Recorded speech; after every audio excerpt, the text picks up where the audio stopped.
Hi, everyone. Welcome to another episode of Live with Virginia NORML. I'm J.M. Padini, the Development Director for the National Organization for the Reform of Marijuana Laws and the Executive Director of your favorite chapter, Virginia NORML. It's Friday, February 10th, 2023. That means both that the Virginia General Assembly is in session and it's time for us to talk all things cannabis in the Commonwealth and answer your burning questions live. Hello, Hank Burns in Virginia. Thanks for joining us. Thanks to everyone else for joining us today. Drop a note in the comments. Tell us where you're watching from. Say hi. Lots going on because this week, Wednesday was crossover. So crossover is when all of the bills that are in the Senate cross over to the House, and all the bills that are in the House cross over to the Senate. I should say all the bills that succeed. So if a bill passed the Senate, if it started in the Senate and it passed the Senate, it crosses over to the House. It started in the House, passed the House, crosses over to the Senate. Hence the name crossover. That was Wednesday. Oh, I love it. That's where we're at. Hey, Charlie, good to see you. Yes, Jennifer, you made it on time today. Hey, Katie, good to see you again. Hello, Tobacco Row. Oh, Hank, that is such a nice thing for you to say. Hey, Sue. Howdy to you. That's very kind. Hey, Dennis. Hey, Melissa. Hi, Gail in Chicago. Hey, Fred. Happy Friday to you as well. Hello, word from the point. And, oh, hello, Orlando, Florida. It's my hometown. I love it. Hi, Lewis. Hi, Ian. Hello, friend. Hey, Pat. Hey, Ronson. Good to see you. Woof. Yikes. Hey, Michael. Hello, Skyline out in Warrenton. Hey, Michael. Good news, Michael. I guess good news. I mean, it sucks, first of all, to have to drive for sure. But Michael, you, so Charlottesville is one of the areas of the state that doesn't have a medical dispensary at this time because that license has been embroiled in lawsuit for years. But we are expecting a resolution in the coming weeks on that, as oral arguments were just heard. And so there should be a judgment in anywhere from 4 weeks to 4 months. But Michael, and for anyone who's in HSA 1 where there is no medical cannabis dispensary yet, you might be up north and close enough to go to the dispensaries in Manassas or Sterling or Arlington or Alexandria. Great for you. But if you're in the rest of like the top half of the state and you're not, take a look at Rise Abingdon. Because Rise Abingdon has delivery and they deliver up into that area. So Rise Abingdon is kind of providing that coverage to the area because they're willing to deliver up there. So take a look at that. Hey, Casey in Spartanburg. Hey, Kwame, good to see you again. Hey, YouTube. Hi, Tom. Good to see you. Hey, Lisa in Pittsburgh. Hank, before we get into the legislative recap, I will go ahead and answer your question. Hank wants to know, what's the law on selling small plants? Doesn't really matter what the size they are. Selling cannabis in Virginia outside of the medical cannabis program is illegal according to Virginia law. Now, Hank, you could have a friend and another adult friend who's 21 or older. And then if your adult friend and you, who are both 21 or older, want to exchange small plants with each other in private and not for any remuneration, that is legal. It's called adult sharing. It's not called gifting in Virginia. It's called adult sharing for a reason. And so you can do that, Hank. But if someone's selling plants, that's not legal. Doesn't matter what size they are. Same with seeds, because seeds are included in the definition of marijuana in Virginia. Hey Della, happy Friday to you. Hey KA. Bobby, will a truck driver ever be able to smoke on their time off? Possibly. It'd be great if Pete Buttigieg would get on, getting DOT to change their rules or something. We actually just wrote about that at NORML, Bobby. We did a whole blog post dedicated to the mass exodus from the trucking industry in particular. That is a result of the outdated DOT rules on cannabis, well, particularly drug screening. Katie, I am aware of that. Yes, Hank, you can share with adults 21 or older in private without remuneration. I'm not going to answer that question, Craig. I don't care what you do at your own house. Oh, how do we sell it for what? Okay, let's get into the legislation. Let's get into the legislation. I'm going to believe what Cassidy wrote for me right here. I'm sure it's right. Let's go. Let's start with no particular order, I guess. Senator, I'm going to open up I appreciate this, but I really need to look at our tracker. Hey, friends, Cassidy's going to drop the link for you into the chat that is our tracker, our legislative tracker. So if you want to keep an eye on all cannabis-related legislation as it's moving through the Virginia General Assembly, this page is for you. It tells you what the motions on the bills mean and where they are and how you can watch or participate. All right, so let's get into what's remaining in sort of the adult use section. As you can see, the first one in the adult use section that, well, I guess we didn't do last week, so we could do with everything, huh?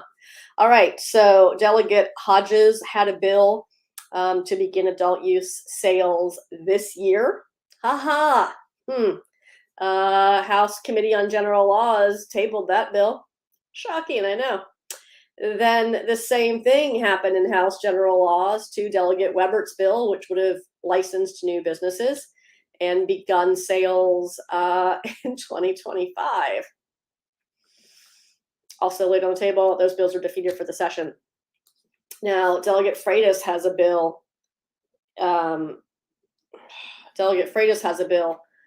That no longer has anything to do with adult use cannabis. It now has to do specifically with hemp, but it started off in this section, so I'm leaving it there. You can follow along if you want. All right, next up, a bill y'all are pretty interested in. That's Senate Bill 1133. This is by Senator Adam Ebbin. Now, this is the adult use retail sales bill for the Senate. It is the only retail sales bill that is still alive at this point. And this bill passed the Senate with bipartisan support, which is great. We love bipartisan support. It passed the Senate on Tuesday, 24-16 on the last day of session. Last day before crossover, it passed. The bill has been referred to the Committee on General Laws. Many of you will recall there is a subcommittee in House General Laws for cannabis that will likely hear this bill before doing nothing with it. But if you would like to tell the members of the House of Delegates and the governor that you, a Virginian, are in favor of legalizing and regulating the sale of cannabis to adults 21 and older, there's an action alert, and it's right there on the bill tracker page for you. Hey, Tehran and Folly. Hi, Ellie. Good to see you. Hey, Silent Type in Colorado. Good to see y'all here. So that's what's up with Senator Ebbin's adult use bill. I'm not yet aware of a path forward for this bill in the House of Delegates, as It is not a priority for Governor Youngkin, but you should still send an email in support. Next up is the Virginia Cannabis Incubator Project by Senator McClellan and Senator Favola. This bill passed the Senate really with the same support as the adult use bill did, 24-16, bipartisan. It's been referred to general laws as well, where it will be assigned to the cannabis subcommittee. Now, moving into advertising, first, let's say this. Advertising marijuana in Virginia is illegal today. Shocking. But Delegate Wilt and Senator Obenshain had some, presumably some requests for some forward-thinking legislation about what regulations for cannabis advertising might look like under an adult use model. Now, first of all, know that when an adult use retail sales bill succeeds, it will include provisions for advertising. But they introduced very narrow bills that dealt specifically with advertising. They took alcohol code, they put marijuana in there in its place, and they put these bills forward. Now, Senator Obenshain's version very quickly passed the Senate. And it did so without little fanfare. It passed unanimously in the Senate. Now, it's been referred to the House Courts of Justice Committee, and that is where Delegate Wilt's version of the bill was heard, was in House Courts. And in House Courts, Delegate Rob Bell wanted some serious amendments to this bill. Otherwise, really, he just wanted to kill it. And we said, well, why don't you just let us do some surgery on it? And we did, and the bill stayed alive. And it passed the House unanimously and is over in the Senate now. This morning, it was in Senate Committee on Rehabilitation and Social Services. That was the committee for cannabis in the Senate, and it passed out of there with a substitute 15-0, so unanimously. The substitute does two things. It conforms it to the Obenshain version of the bill, and it also puts an enactment clause on the bill. Oh, no, wait, that's not the enactment clause bill. This is the one that just has it's just conformed to the Obenshain version. The same thing's going to happen. The Obenshain bill will be heard in the House and Courts of Justice, and it will get conformed to the Wilt version. And they're either going to, one of them is going to accede to one of the versions. They're going to say this version's fine, or they're going to go to conference and they're going to work it out. We'll see what happens, but it's more likely that they'll just agree to choose one of the versions and be able to avoid conference. All right, budget bill. Ooh, the budget. All right, so initially when the budget came out, as approved by the governor, there was adequate funding for the Virginia Cannabis Control Authority. Now, then what happens are the different finance and appropriations committees meet in the House and the Senate, and they make their amendments to their version of the budget. So what happened, unsurprisingly, is in the House version, they yanked the funding out for CCA.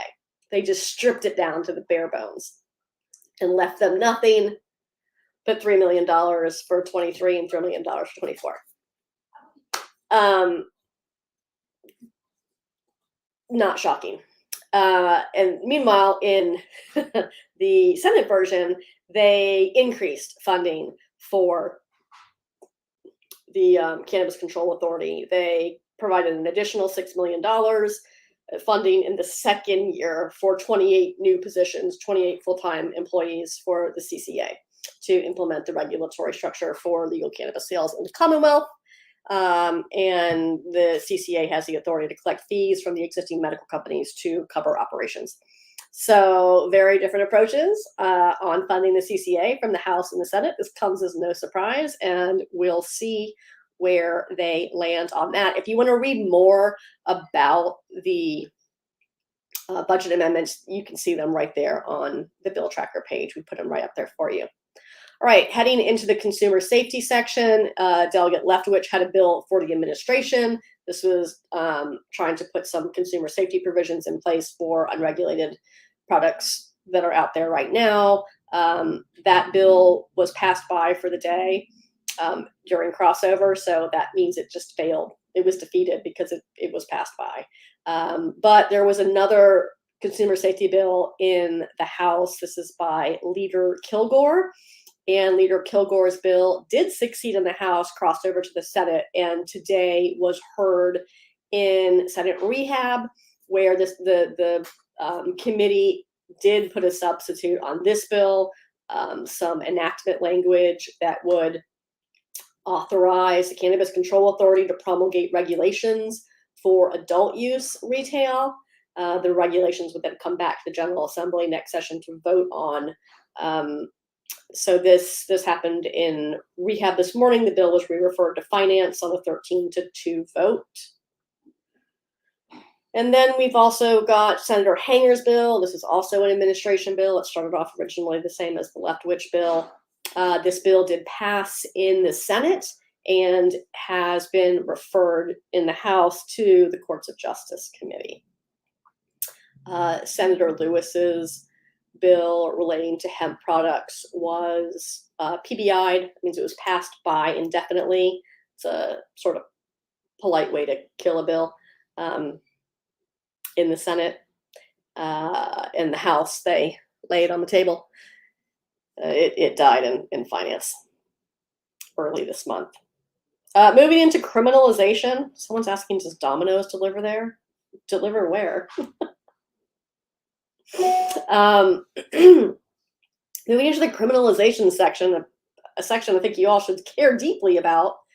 There was a bill that was causing a lot of consternation, understandably, that was introduced originally by Delegate Wyatt, and it was attempting to repeal the prohibition on the odor of marijuana as a reason to stop, search, or seize a person, place, or thing. Now, we've seen this bill every session since we repealed that originally, since we passed a law that said you cannot stop or search a person, place, or thing based on the odor of marijuana solely. And every session since then, a Republican has tried to repeal it.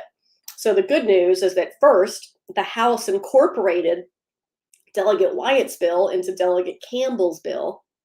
And Delegate Campbell's bill didn't include the marijuana part. Now, the bill did pass in the House.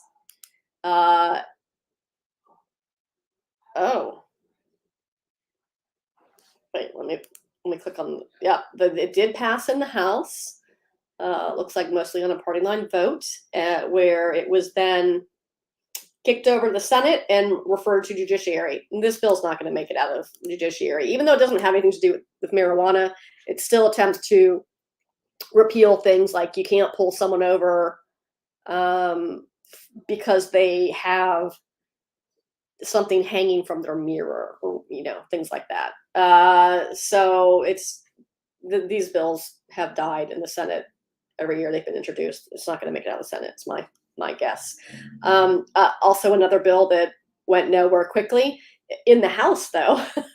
Delegate McGuire had a bill to make Delta-8 THC illegal. That even the House was like, no.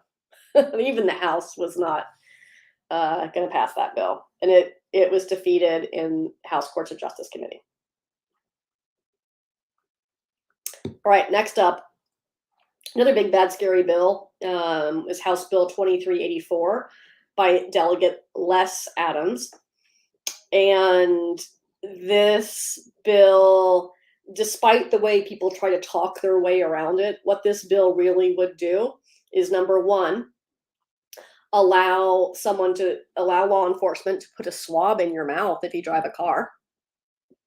It would establish a per se threshold, essentially a zero tolerance per se threshold for cannabis DUID. So we've heard every excuse about why this bill doesn't do that, but it does. And the bill did make it out of the House. and it did so. It wasn't even a party line vote. Members of their own party didn't vote for it.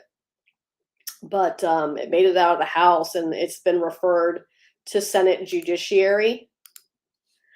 I'd be surprised if it even gets docketed, but it's not making its way out of the Senate. That's for certain. There was an employment bill. Moving on to employment, Delegate Dan Helmer had a bill to clean up the employment protections language to include state and municipal employees, because the definition of employer does not include state and municipalities. This bill needed this cleanup, and the House subcommittee that the bill was in killed it. They laid it on the table in a party line vote in January. All right, next up is expungement. This is just a technical cleanup bill, nothing special here. By Senator Searle, passed the Senate, it's in the House, in the courts of justice. The bill comes at the request of the Virginia Crime Commission, and while it is technical in nature, there's no reason to believe that it won't advance, given that it's a Crime Commission bill. Hey, Jeff, good to see you.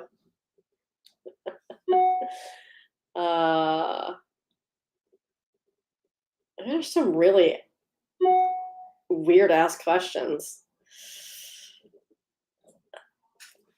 Yes, Kwame, I have heard about that. Skyline is okay. Skyline. I did talk about this a little bit, but in case you weren't here, or I'm seeing it a little late, where does the establishment of licenses for regulated adult use facilities stand? Hold on one second.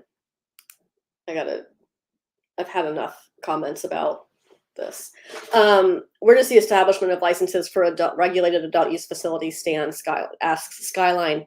It doesn't really stand anywhere right now. There's a bill that passed the Senate with bipartisan support. It's SB 1133, and it is in the House of Delegates now. It hasn't been docketed yet, but at this point, it's not likely that it's going to advance through the House.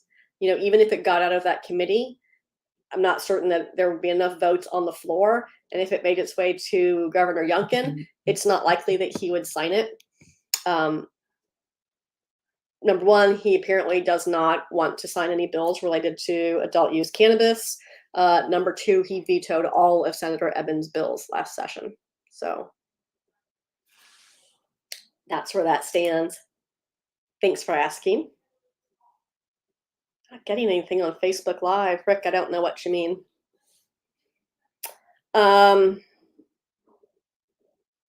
All right, let's pop into the medical chunk here. And this is where bills, you're welcome, Skyline. This is where bills are still alive.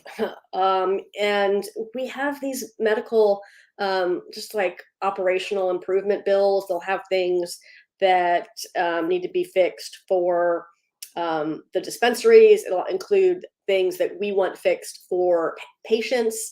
And every year these bills sail through. There's nothing special or fun about them. This year, it has been the most difficult to advance anything, including these boring technical medical bills. It's literally exhausting. But we do have a pair of bills that deal with transferring authority to regulate the medical cannabis program from Board of Pharmacy, where it is right now, to the Cannabis Control Authority. Now, the legislative decision to make that transfer happened last session, and it's already in statute that CCA will transfer to Board of Pharm, or the medical cannabis program will transfer to CCA this year. It's supposed to happen July 1 of this year. And these bills, there's HB 1598 by Delegate Robinson and SB 788 by Senator Favola. These are companion bills, meaning they started off exactly the same. These bills are all they really did, they were just like technical, super technical. They took the code section for medical cannabis, the laws for medical cannabis that are in the Drug Control Act right now, because that's where Board of Pharmacy lives, and they just took those and moved them over to the Cannabis Control Act, which is where they're going to live. And still, we had to argue about this. Good news is both Delegate Robinson's House version of this and Senator Favola's version of it have passed their chambers of origin and have crossed over. Delegate Robinson's bill has been referred to the Ed and Health Committee in the Senate, and Senator Favola's bill was heard yesterday and referred to appropriations, which is its last stop before it goes to the floor of the House of Delegates. Still, you should send a message in support of improving our medical cannabis laws. What we've done this year is we have one action alert for all of the medical bills, make it easy on everyone. You can just send one at a time. Super good. It lists all of the bills in there. So that's good news. We were able to keep the bill alive that transfers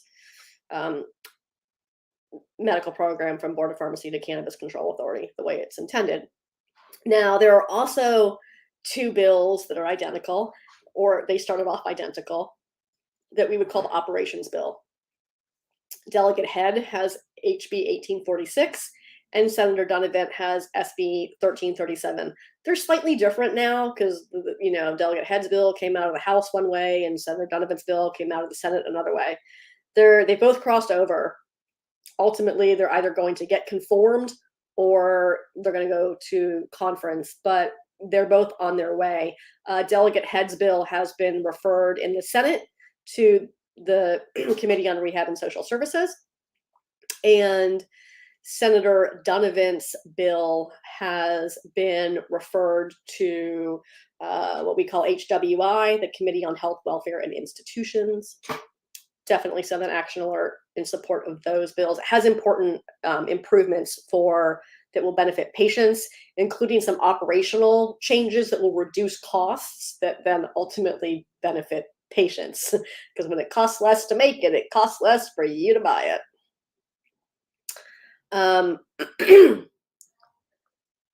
See where we are at medical.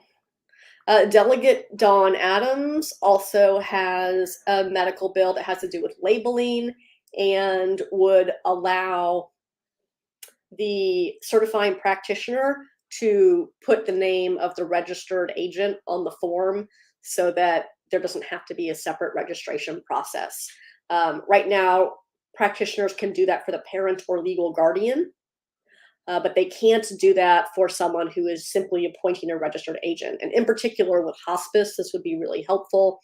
Her bill also has some stuff to do with labeling of medical cannabis products, but that bill got out of the House just fine and has been referred to Senate Rehab.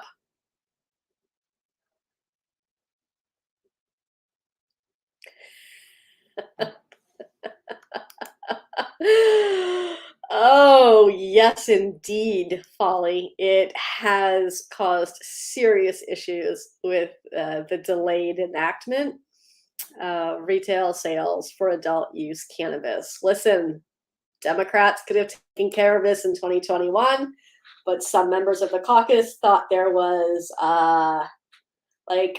political gains to be had by kicking the can down the road for another year. They had this kooky idea that they would run a non-binding voter referendum the next year. That would get voters out to the poll. See, when marijuana is on the ballot, voters turn out a lot.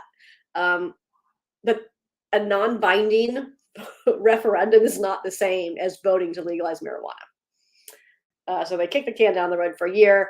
Ultimately, we came back in the next session with a divided government and no way to move this legislation forward. So here we are having a third bite at this apple. It should have been eaten whole in 2021. Stunning failures in leadership on both sides of the aisle. Great job, everyone. Tell me more about public safety. Thanks for that little interstitial. Hi, Jack. Hi, John. Good to see you all. Hey, Terry. Thank you for pointing that out. I cannot see those comments anymore. I took a minute to hit the block. Cassidy and Ben will clean up whatever ugliness you're seeing on Facebook. Thanks for caring. All right, medical stuff. All right. Wow. So things went real sideways. Real sideways on the Senate floor regarding. I have a private chat. Thank you for blocking him entirely. Okay, so things went sideways with Senate Bill 1090 on the floor of the Senate. This is a bill presumably well intended, introduced by Senator Eben. And how it was introduced, and it just, look, it seems entirely tone deaf, but whatever. For as much as people love to whine and complain about the medical cannabis program that we stood up under a Republican-controlled legislature, that's why it is the way it is. If you don't like the medical cannabis program, the time to care about that was way back in 2016. That ship has now sailed, right? It's what we have. We can move forward from here, though. That's the good news. At any point in time, from 2017 on, we could have passed legislation to move away from this mandated vertical limited licensure model, but no one's done that. And in fact, what we have in 1090 is a doubling down on that. And they were like, well, if one vertical license per health service area is great, 2 would be even better. And that's what this bill would have done, is licensed another vertical in each health service area. This bill got to the floor, and Senator McPike slapped a substitute on it that would instead restrict the issuing of medical cannabis permits only to applicants where 50% of the ownership is for an industrial hemp processor or grower. And then it specifies all these things that they would have to have. They would have to have been registered prior to January 1st, 2020, done all of their background checks and security clearance by December 31st of last year, have no less than $1 million in liquid or non-liquid assets, and have submitted certain planting reports. So it seems very narrowly tailored to a certain business. But also, what this amendment fails to do is recognize that there's an open request for applications for Health Service Area 1, and that hasn't been finalized yet. That court case just had final arguments. The judgment hasn't been issued, and if this bill were to pass, then they would not be able to award licenses from that RFA that they've already had. So it seems like someone doesn't really know how cannabis licensing works in Virginia right now. But this bill is not going to pass, at least not in this format, for a number of reasons. Let alone the fact that it tries to tank the medical cannabis program in Virginia, for lack of better words. Wild. I'm just going to pop this up here for all eternity. Then we have a bill that is to solve a problem that we have in Virginia. We've mentioned that there's an entire health service area where there isn't a medical cannabis company licensed because it's been in a lawsuit for forever. And so Rise, the dispensary, the medical company way out in Southwest, has been delivering all the way up the western side of the state, basically as far as they can, off, even going to Winchester at times. And let's roll back a little bit here. Let's talk a little bit about the medical cannabis company that's out in the Southwest, because people love to whine and complain about the fact that we have multi-state operators in Virginia. Every state has multi-state operators. Like, that's how capitalism works. But when the licenses were originally awarded in Virginia, there were 5 licenses. 3 of them went to Virginia applicant groups. And the one out in Southwest, the founders of Dharma is the license out in Southwest, even though now it's owned and operated by a different company.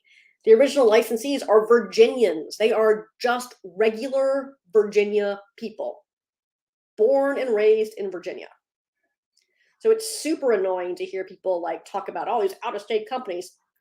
Not only did they found Dharma, but they're still the operators. They are still here. They didn't just get bought out. They stayed, and they're still running it. And they're serving a whole half the state that doesn't have any service. So what they did was say, hey, we need an additional cultivation facility. So the way it works right now, you have to cultivate at one location, which is where you're originally licensed. And where they were originally licensed, they were forced to move from because a casino was going in there. So hopefully this will bill will help that out. And this is Senate Bill 1533, carried by Senator Cree Deeds, really on behalf of the good folks out in the Southwest of Virginia. It would create 50 new jobs out there as well, which is really needed in that district, Senator Deeds' district. So we hope to see 1533 pass either in this form or another one. Hey, Michael, let's take a look at your question. Yes, thank you, Michael. I did not, I skipped over that for some reason. Delegate Adams had a bill that would have addressed the lack of dispensaries in certain areas, actually in all areas of the state, House Bill 2369. And instead of licensing more verticals, what it simply did is licensed more retail facilities and licensed them independent of the existing operators. So right now there's one vertical per health service area, and then that single licensee can also have another 5 retail only locations. And what this would have added is more retail only locations. They would not have to be owned by the existing licensee. So exactly how we should be breaking up the medical cannabis program into new licensing tiers instead of having it all be vertical. A good bill, but again, Virginians elected a governor who hates cannabis, and he didn't want to sign that bill. So Delegate Adams withdrew it so that we could move other bills forward. But that is an appropriate approach. It's not to say that we have to prohibit vertical integration, especially for smaller companies. But to continue requiring it is like outdated. It's wild. Just going to put that up there. All right. Speaking of bills that were withdrawn, Delegate Bourne had a study bill that would have studied how CPS uses marijuana to remove kids from parents, and he withdrew the bill. So I was asked about this by a number of members of the General Assembly, and we're of the opinion that a study wouldn't really give you the data that you're looking for. We don't get, first of all, not saying this doesn't happen. I'm saying the calls that we get are not related to CPS removing kids from homes because of marijuana. We're not getting those calls. Not saying it doesn't happen. The calls and the emails that we are getting regularly, including a phone call that came in on the day I was driving for a hearing on Senator Lucas's bill, which is the same issue. I had to stop in front of the parking garage. When you pull in the parking garage, you don't get service. I had to stop and park in front of the parking garage to talk to a woman who was having this exact issue. It happens when people are getting divorced or going through custody litigation where one of the parents will use the other parent's medical cannabis certification. Not even that they use cannabis, but just the simple fact that they are a registered or a certified patient. They will use that as a reason to take the kids away or to get custody. It happens all the time in Virginia courts. Now, neither of these bills addressed that issue, which is the reality of the situation. In fact, Senator Lucas's bill, which has in fact passed the Senate and has now been referred to the Courts of Justice Committee, SB 1214, in its original form, it didn't even include medical cannabis. It just referenced 4.1 6 or 1100, which is for adult use. So we did provide amendment language for that to include medical cannabis to at least sort of get at the reality of what's happening in Virginia. The bill has been very narrowly tailored, and so it did pass. It did pass the Senate with broad bipartisan support because it is so narrowly tailored. But again, for our opinion, we just don't think it's really going to get at the heart of the issue, which is when parents are in, custody or divorce situations, the guardian ad litem, that's the attorney that's supposed to represent the child's interest, will use that patient certification as a reason to not let that parent have custody or visitation even of the child. Guardians ad litem are arguably some of the most powerful people in Virginia court system, and nothing's being done to address that. So it's a larger issue, but we are super appreciative that Senator Lucas is carrying this bill. We hope it helps someone. Hopefully they'll do a little bit more to solve the real problem. Senator Lucas also has another brilliant bill, SB 1523, and this is related to resentencing, and it would allow people who are convicted of certain felony marijuana-related offenses committed prior to July 1, 2022, who are still incarcerated or who are on community supervision, to receive an automatic hearing to consider modification of their sentences.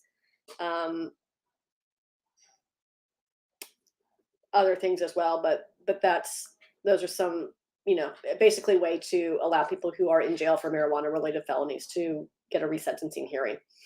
That bill passed the Senate with bipartisan support. Yes, with bipartisan support, narrow bipartisan support, but bipartisan nonetheless, and is in the House Committee for Courts of Justice. I don't think it's going to fare well in the House. I think her custody bill might do a little bit better in the House, but I don't know that the resentencing bill has legs in the House. We're getting down to the end here. We've got the tax bills. There's some tax bills out there. Delegate Campbell and Delegate Jeff Campbell and Senator Adam Ebbin had identical bills, and they would have deconformed state law from federal law and allowed medical cannabis companies to have basic business cost deductions here in Virginia. And we've provided technical amendments. So the House version, Delegate Campbell's bill, it just got left in appropriations. They didn't even finish hearing the bill. They just left it in committee and let it die that way.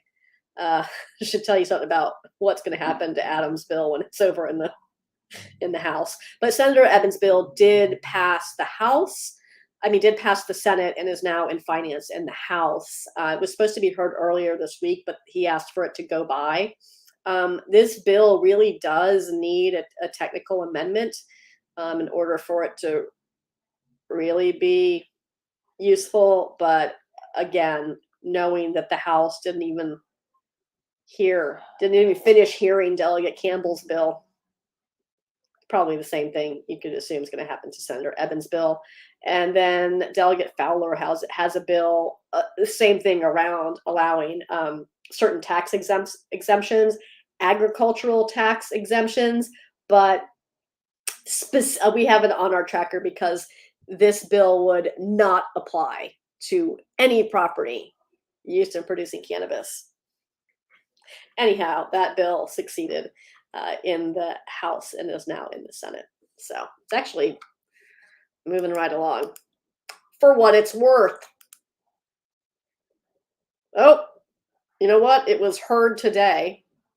It passed the Senate unanimously. So, yay, agricultural exemptions, but not for cannabis. All right, that was our big bad bill recap. Thanks for a lot of you who wanted to listen to all of that nerd stuff. You all are my favorite. Let's see what's going on. Hey, I right before we started doing this, I saw that an interview that I did yesterday hit VPM today. That's one of the local NPR stations.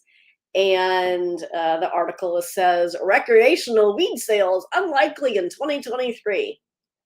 That's true. In which I happen to say there's only one man who can change the legislative impasse, and that's Governor Youngkin. The reason why bills aren't moving forward in the House is because Governor Youngkin doesn't want to sign them. So that's also why we included Governor Youngkin as a hard target on the action alert for adult use. So send it a lot. Hey, if you are sending action alerts, and I know you all are because I can see the number of action alerts that have been sent, but if you are sending action alerts, change the subject line. You can edit the copy and the body of it if you want. Definitely recommend adding if you are a patient or if you really want to see adult use sales regulated. But change the subject line. It just improves the way it looks in the mailbox when they get it. If it's all got the same subject line, it's going to all stack up underneath that subject line. But if it's got a different subject line, it'll look fresh. So do that. Yes, Ellie, elections have consequences.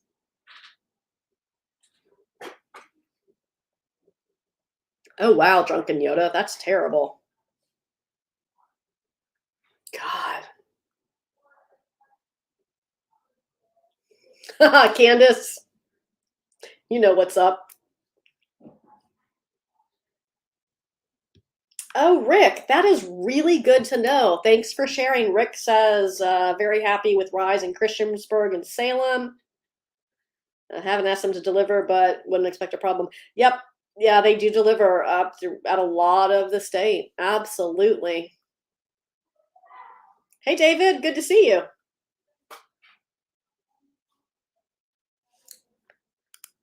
All right. So, sorry for the bad news on adult use, but we already knew that was how it was going to be. But in good news, in better news, in awesome news, the cannabis in Hampton is open now. It is at 2400 Cunningham Drive. You can find the information for all of the dispensaries in Virginia on our website because we're real good to you like that. You can go see what's on their menu, pre-register, upload all your files before you go there. But cannabis opened in Hampton, and G-Leaf is going to open in Colonial Heights on Monday. Happy Valentine's Day. Speaking of Valentine's Day, which is Tuesday, not Monday, but you knew where I was going with that. We have awesome Valentine's Day products in our Facebook shop. Now, if you want to go ahead and order them now, I mean, don't leave, but like if you want to order them, when we're done here in the next few minutes, then I'll pack them up before I leave the office. Or even if you wanted to like come by and pick them up, we could also probably arrange for that as well.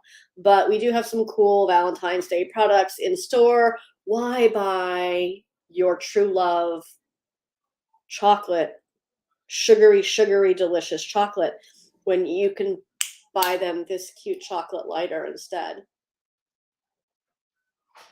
And you know what goes well with chocolate? Strawberries.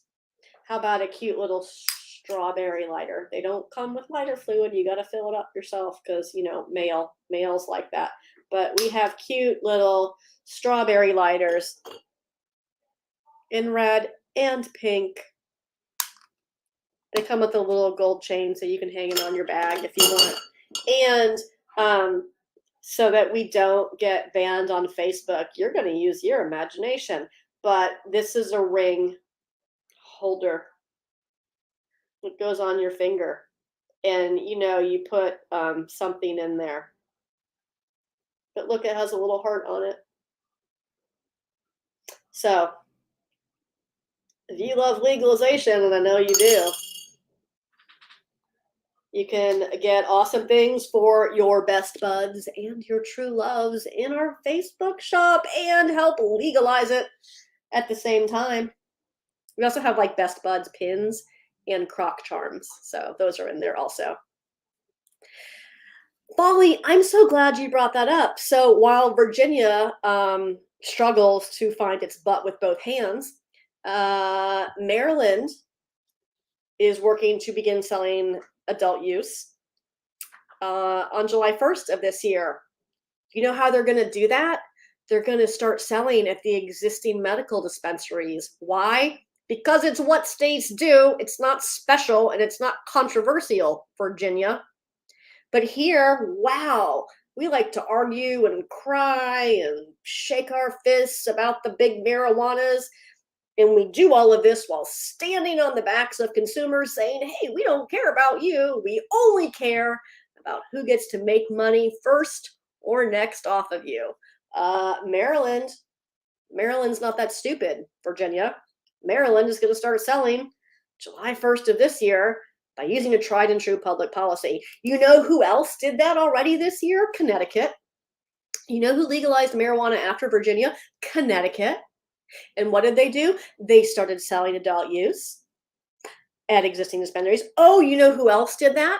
Missouri. Missouri started selling adult use at existing dispensaries.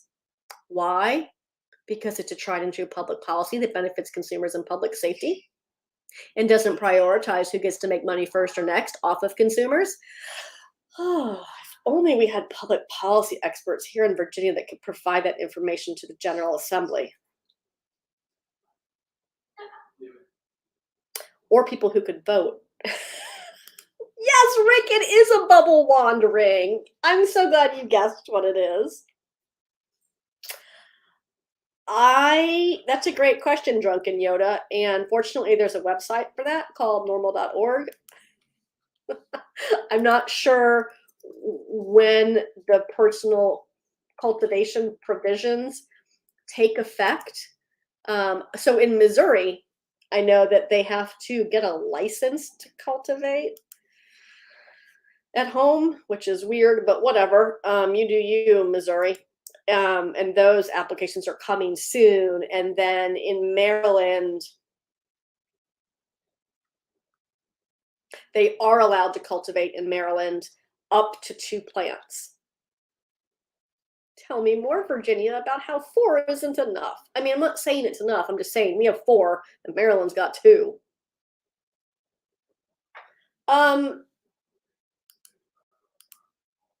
That's a great question, KA. So the way Maryland's medical cannabis program was set up originally, they were supposed to have reciprocity for out-of-state patients, but they don't.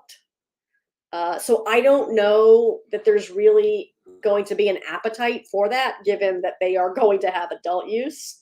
I can tell you that once the medical program in Virginia transitions over to the Cannabis Control Authority, it will be easier for Virginia to have a reciprocity program as well. Though we are already pretty good on that, because if someone is living in Virginia but isn't a resident, so like a snowbird, a student, someone in the military, someone who's here for work, as long as you're technically residing in the Commonwealth, you can get medical cannabis in our dispensaries after you get the written certification. You just have to actually be living here. You don't have to be a full-time resident. So, oh, Rick, I just want to read your question out loud for everyone. Rick says, wait until they pin the revenue loss from retail on Youngkin. Wait until they write the op-ed about how Youngkin supports organized crime instead of regulating adult use sales. Because that's really the choice. I mean, let's be real. The choice is not, should marijuana be legal? It's already legal in Virginia. That question was asked and answered 2 years ago now. The question now is, do we want stores that are regulated by the state, not controlled by the state? Don't send me emails about that. Every state regulates cannabis on their own, just like they do alcohol. Do we want stores that provide public and consumer safety measures, or do we want to let organized crime keep being the regulators of cannabis in the Commonwealth? That is the choice. That is the only choice that is before the Virginia General Assembly when they are voting on adult use retail sales bills. They are not voting on legalization. That already happened. The choice they are making is, do I want safe regulated sales, or do I want organized crime to keep running dangerous products through my neighborhood? And apparently that is what they prefer. I think that the tax will come down. I mean, that's definitely something, that's definitely something that has come out of this continued debate, is the need to lower the taxes. So JLARC did a study and they kind of just shot right in the middle. They looked at the highest tax bracket for cannabis in the US and the lowest tax rates, and they put it right in the middle. But the proposals we've seen this year had lower tax rates.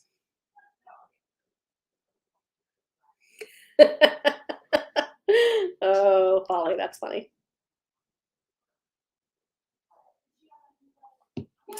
Melissa wants to know what states accept Virginia medical cards.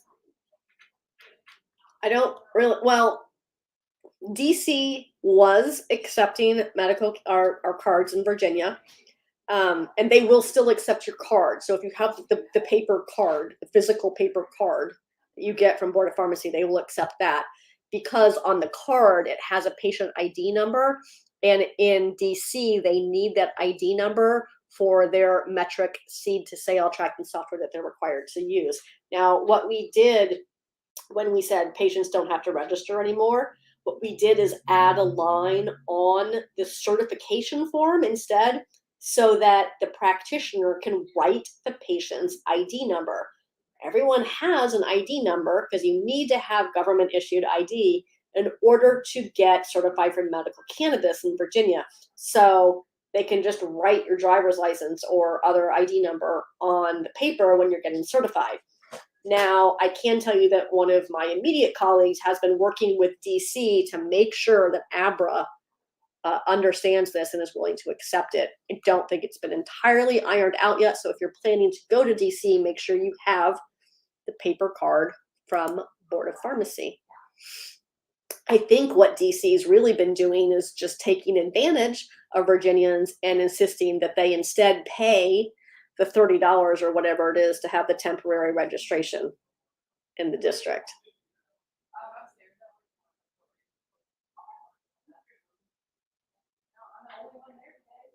Yes, Alan, I did hear about that event last night. I don't have any real interest to talk about that because I like not being murdered. So yeah, you can read about that. I saw some video on Instagram because everyone sends me everything. So I hope that answered all the questions about Maryland. I have heard from patients who have been able to get their Melissa, back to your question. I have heard from patients who were able to get a temporary card when they go to Hawaii. Hawaii allows certified patients to register for their program temporarily. And I have heard from patients who have been able to use their card to shop on the medical side in Nevada. And that's all I know off the top of my head. So feel free to let me know, patients, where you've been able to use your medical cannabis card. That's where we're at. All right, did we cover everything? Oh, one last thing before we go. We have a NORML blog that we put out early this week, and if you haven't read it yet, you probably should, because boy, do we get this question a lot in Virginia. This just happened at the beginning of the week, and a federal judge in the U.S. District Court for the Western District of Oklahoma, a federal judge, that's really all you need to know, a federal judge ruled that the long-standing federal prohibition on gun ownership for marijuana consumers is in fact unconstitutional. And this is, historic. This decision marks the first time that a federal court has ruled against the government's broad interpretation of a 1968 law prohibiting the possession or sale of a firearm to an unlawful user of a federally controlled substance. Now, let's pause for a second.